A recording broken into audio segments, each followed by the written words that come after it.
And you'll see that where you are, where you end up in life, begins with your thinking. And if you look in the mirror and you don't like the person that you see in the mirror, if you're looking in that mirror and you don't like that person, the only way to change that person is to do like Romans 12:2 said.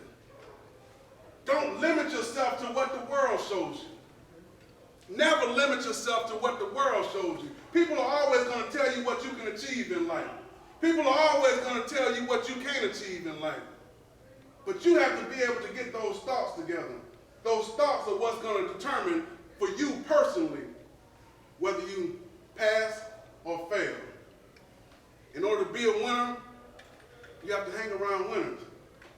If you hang around losers, 9 times out of 10 you're going to be a loser. So another big part of that is association. How do we associate with different people? You see, like I said, I'll go back to that again. We like to hang with people like us. So as you start to go out and search for those new friends, that new circle of influence, you have to ask yourself, what can they provide you? You have to check them out before they check you out. You have to see how they think. What are their words? What are the actions that they take? What are their habits?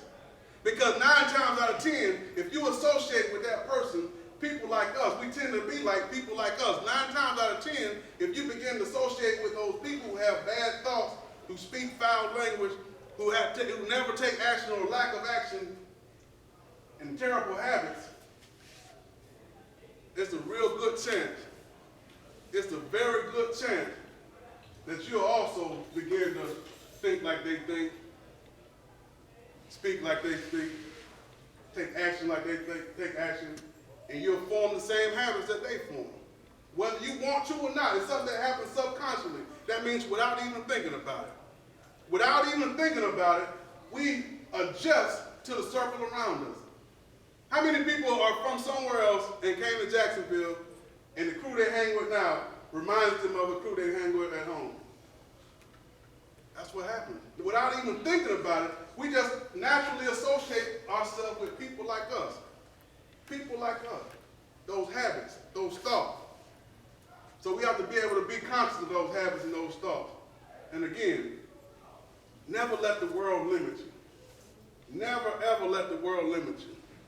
See, when you begin to think thoughts of doubt, I remember one time when I went out for football.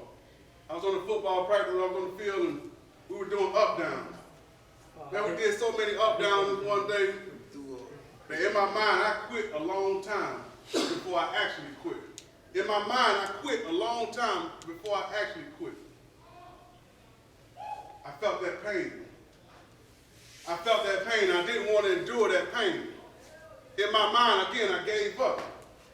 I said, I can only do 5 more of these up-downs. I can only do 5 more. And as I began to count down in my mind, the 5, 4, 3, 1, when I got down to that 1, I said in my mind, I said, if the coach don't quit, or if you don't stop practice, I'm going to quit. I'm going to quit. And he didn't stop practice after that 1. And I did what I said I was going to do. I quit. I walked right off the field. And later I talked to one of the teammates who asked me, why did I quit? They said, why did you quit, Casey? And the only reason I can come up with is because of the pain. I didn't have it here, I didn't have it here. See, a lot of times life comes down to mental toughness. Everybody know what I mean when I say mental toughness? Pushing yourself to the max. You got to be able to push yourself. You got to be able to push yourself. I promise you, you can do more and achieve more than what you have already. What you have already is just a little glimpse of what you can have. But you got to have it in your mind, and you got to have it in your heart. You can't let pain stop you. You see, a lot of times that's what happens in life when we go through a little bit of pain. We don't want to bust through that pain, and instead we let that pain stop us. And it's not so much the pain physically as it is mentally. It's all mental. It's all mental. That's why I like boxers. That's why I like people like George Foreman, people like Ali, great champions. In fact, one thing I like about George Foreman, after he lost the belt to Muhammad Ali, it took him another 20 years. But he had his sight on winning that belt again. So by the time he went back, he was already an old man. He was fighting guys about almost half his age. But he won that belt again after 20 years because he had it here. And see, again, I'll go back to why I like boxing. Why I like boxing is because they're champions. They're champions. And the thing about champions, champions are made way before they go into the ring. Way before they go into the ring. If you ever watch somebody train, see, average people, we tend to diet and exercise. But when you're on that champion level, you train.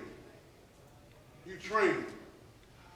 So there's a difference between exercise and dieting and eating right and training. So when you begin to train yourself, you begin to train your mind first. Mental toughness first. Mind over matter. That means what the mind can conceive, whatever's in the physical, don't matter. Whatever we can see in the physical don't matter as long as we can achieve it first in the mind. That's why I was telling y'all earlier, sometimes we have to trick our mind into believing what we don't even see. What we don't even see. And that's where faith comes into play. We can't talk about all this that we've been talking about without talking about faith. Faith is being able to not see what you want, but know and hear that it's already yours. You have to know it up here that it's already yours. Even before you have it. There was a story about a lady, and everybody ever heard the story that as long as you have the faith of a mustard seed, you can move mountains? Well, there was a young lady who had a mountain outside of her house, and she began to read that passage, that all I got to do is have the faith of a mustard seed. And all I got to do is say to that mountain, be ye mountain removed. So she did that. The night before she went to bed, she said, be ye mountain removed. And she went to sleep. And then when she woke up the next morning, she looked out the window and the mountain was still there. And she said, see, I knew it would still be there. I knew it would still be there. She let that doubt come in her mind. See, when it comes to this faith and believing and thinking, you have to believe it. You have to believe it and believe this. People are going to doubt you. You're going to doubt you. But by faith, you got to know it's going to be so. You have to know without a shadow of a doubt. You have to believe more than anybody's doubt. You have to know it's going to come true more than anybody's doubt. And people are, again, people don't have a problem telling you, no way. There's no way you're going to do that. You don't have it in you. But see, you got to use that as motivation to get where you want to go. You got to use that to fuel the passion that's inside of you. The passion that says, this is the picture that I'm going to look like. I believe it because I thought about it. And I thought about it. And I thought about it. And I thought about it. Until it became my dominant thought. Until I couldn't think about nothing else but achieving this. That's the path.